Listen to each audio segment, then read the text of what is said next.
here, an international athlete. He is the Olympic trap shotgun shooting representing Bangladesh from the UK. His name is Quaysoor. I'm going to introduce you. So, Quaysoor, welcome on the program. This is the first time.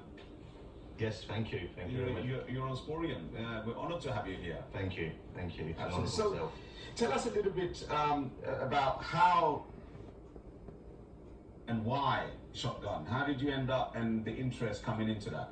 So I haven't started when I was at a young age. I started fairly late, and it was just as a bunch of friends. We went for a little play with the shotguns. You can rent them out and go for a lesson or something. And I lost, so I took it upon myself to I'm determined to win, and applied for my license, got my gun, and off I went.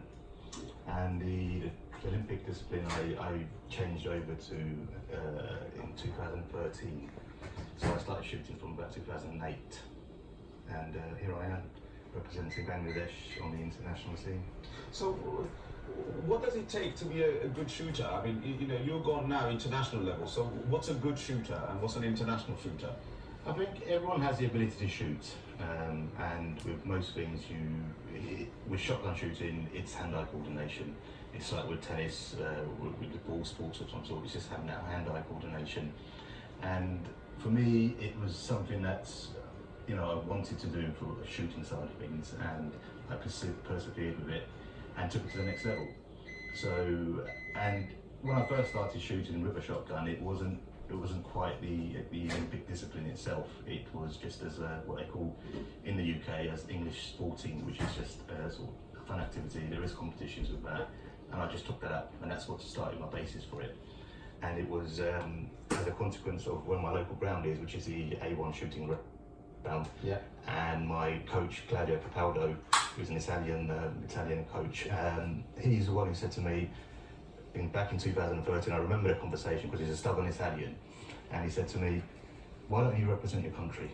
Go for it." And I said to him, "Well, can I make the team?" He said, "No, I'll help you." And he started me off from it, and I got in touch with Bangladesh, the federation, and they said, "Yes, we're very interested. See how you get on." Put in some decent scores, and from then they took me onto the team. And my debut was 2014. And currently, from a coaching perspective, I'm working with Aaron Heading, who's #1 shooter in Great Britain. I think he's also ranked #1 in the world. Wow. And he's a very close friend of mine. We go back many, many years. I'm working with him as well as Claudio as well. So it's going along. We have a small documentary, on yourself. So let's go ahead and see a documentary on Quaysoor, a shotgun athlete, international representing Bangladesh.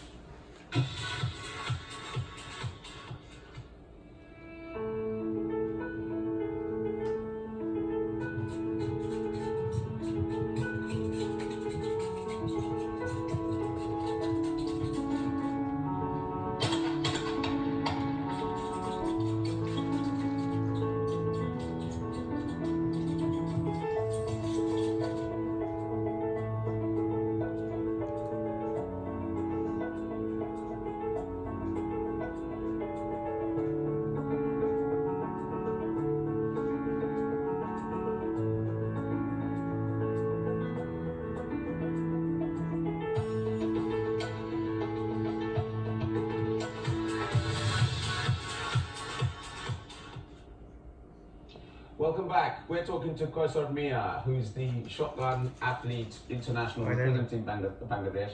If you have any questions to ask him, please do call in.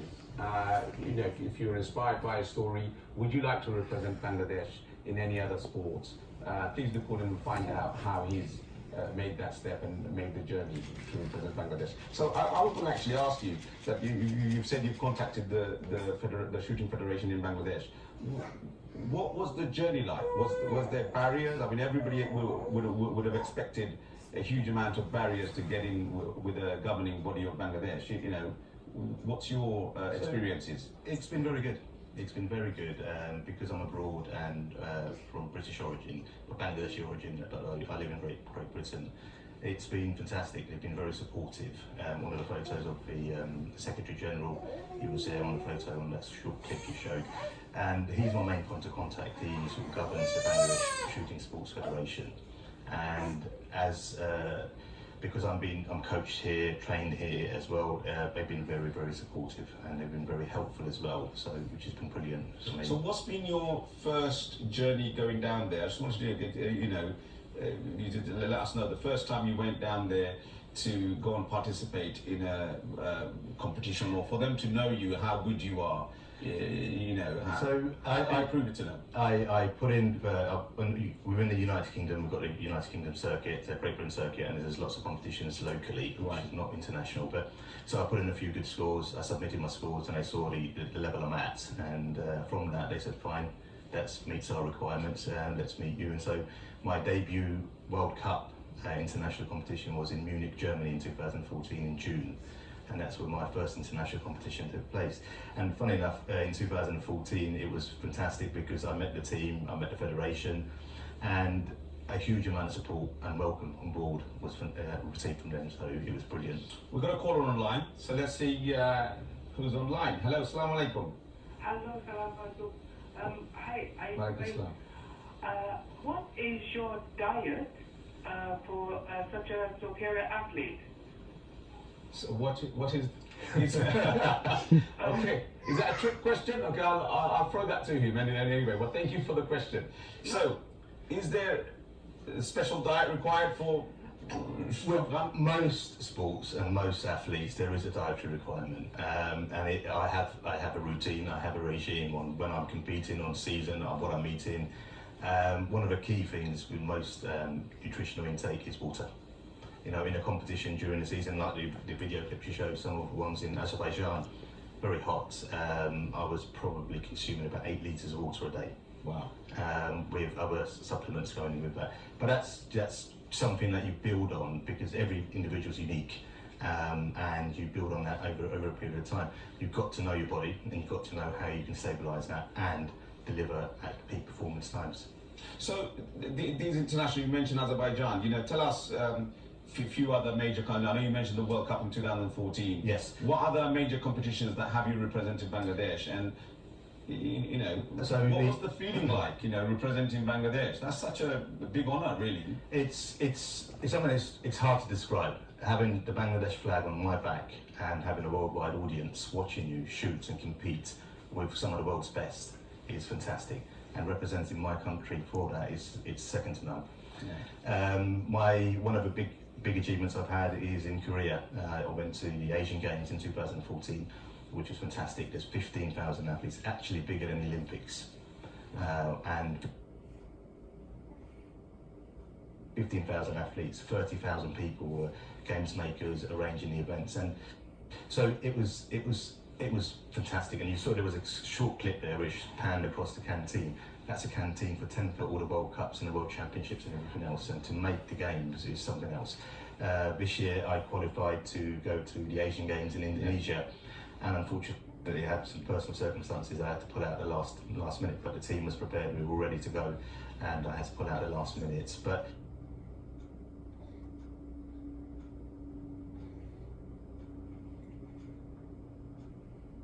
it's something else, and the games come about every 4 years as well. And you've got the Commonwealth Games, you've got the Asian Games, and you've got the Olympic Games. So, and with any athlete in an Olympic discipline, it's very nice. Brilliant. We've got another caller online, so let's see who's online. Hello, assalamu alaikum. Assalamu alaikum. Wa alaikum salam. Who's calling? What would you like to say?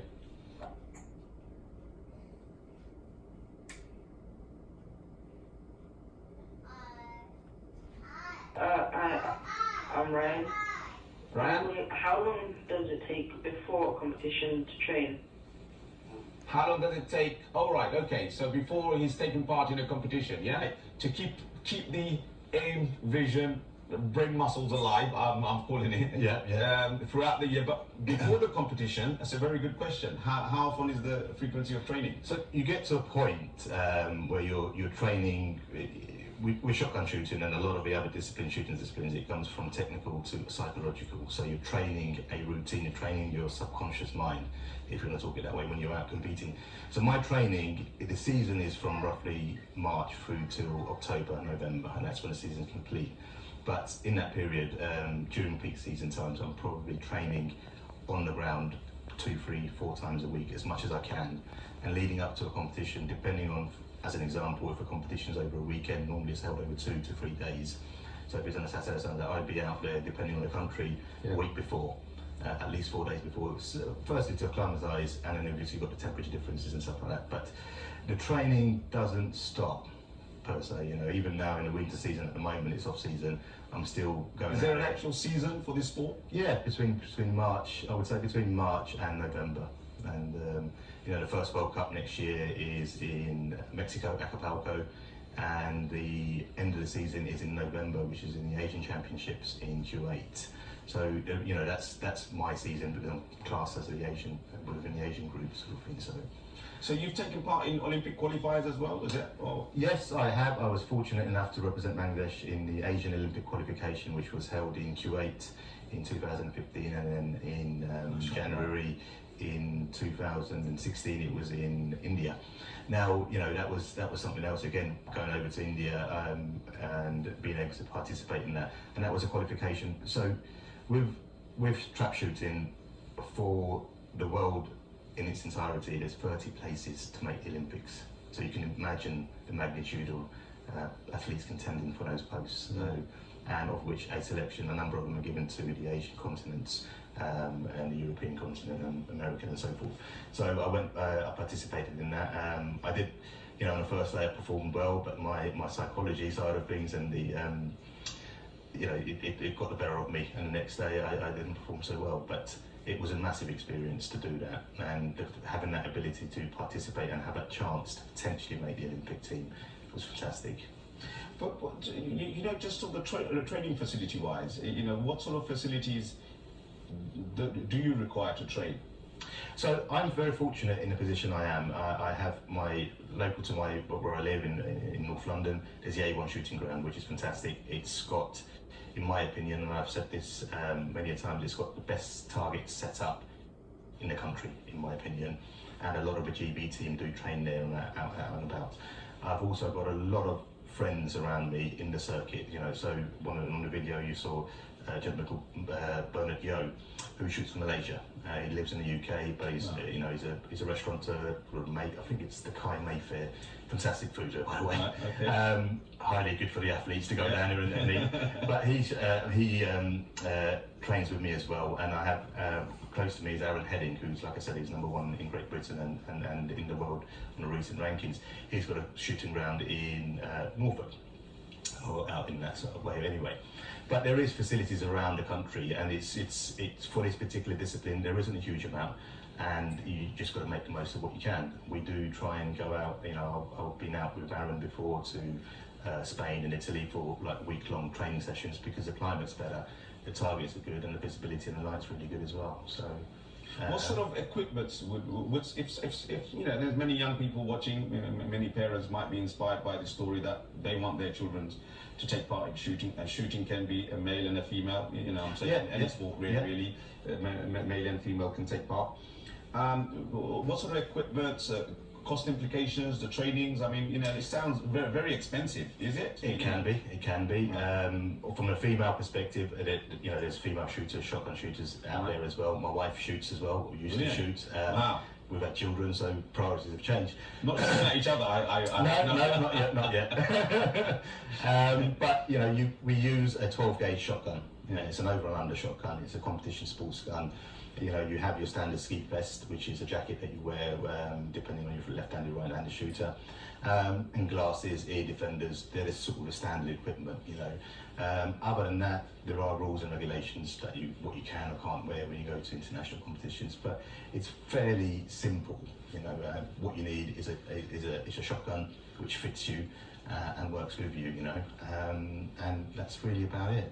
But if you get a license, you can start the journey. Is that yes, of course. So for anyone out there who would like to take it up or look into it, of course, by all means, shooting as a sport is, it's somewhat frowned upon within the UK, certainly on the international scene as well. But there is lots of shooting grounds in the UK, and there's lots. Bangladesh has a couple of shooting grounds as well, although they don't have a shooting ground of my discipline. But you can go there, have a go, have a try, see what it's like, see what it feels like, and then if you like it, then you can go via a shotgun certificate, I think it's called,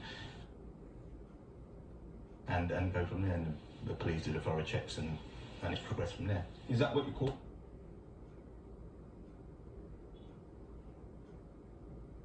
the qualification? What's the qualification that is required for joining the national team? So with Bangladesh, there is what we call Bangladesh Shooting Sports Federation works with an MQS, which is a minimum qualification score, and that's 112 out of 125 targets within the international scene. So that's, if you can achieve those sort of scores, then you can make the team, of course. And for me, it was fortunate I had dual nationality as well, so it was somewhat easier for me to. But there was at one time there was a Bangladesh shooter that actually won gold a few years back. Now I'm talking about that, won gold in either in Commonwealth Games or. Yes, but in 2008 rifle shooting. So rifle shooting. Bangladesh. I actually met him in Bangladesh. I forgot his name. Yeah, but yes, his name's Baki. I can't remember his surname, but yes, he's a good shot. He's a rifle shot. He does. So is it natural now? And Bangladesh is having to be able to shoot. No, but as a team, I think Bangladesh is doing well. They've invested heavily in the rifle team and pistol team as well. One thing they don't have, is disciplines as the Olympic trap, which I do. There's Olympic skeet and there's double trap. And they don't have the facilities in Bangladesh. They've got Olympic skeet, right. But again, it's very limited and none of the other disciplines. Right. So, and they do have some Olympic skeet shooters who have competed as well, based in Bangladesh, but the team isn't very strong. Whereas on the rifle and the pistol side, it's fantastic. They've hugely invested in it, and they are pushing forward for that as well. And the individuals are delivering the medals that they want. Okay, so Olympic trap shotgun shooting is one of the 3 shotgun disciplines. Yes. So what does that mean? So within Olympic trap, within the shotgun shooting itself, there's Olympic trap, and I say this because I'm biased towards Olympic trap being the most difficult, and then you have Olympic skeet, right. And then you have double trap. And Olympic trap, just as a brief example, you have 5 stands, 5 stations that you walk around, 6 of you shoot at in one point, and they have 3 machines underneath each trap, each stand, and there's 15 machines in total. And the targets can come out of any one of those machines. So it's a lot of it's down to reaction and timing. You, as an example, from when you activate the voice activate to release system, you have around about between 0.4 to 0.8 seconds to call the target and shoot it. Wow. Targets have been launched at over 100 kilometers an hour, very fast, and it's a lot of it is down to reaction. And again, it comes back to the psychology side, the preparation, the routine, which is what athletes end up doing is training their routine to make sure they do the same thing every time before they call that target. Excellent. So what's the future plans? What's the any major competition coming up around the corner? So I was ironically talking to the Secretary General today, and right. I've got to submit my next year's plans for them. And so I think next year there is open events, Grand Prix, so almost like a pre-season warm-up. I think there's one in January in Spain, which I'll probably attend. There's one in Cyprus in February. The World Cup, the first World Cup starts in Mexico, but I'm planning to go to the next World Cup, which is in April in Al Ain in UAE, followed on by Korea, which is in May, and then there's another one in Finland, and to complete the year, probably the Asian Championships in Kuwait in November.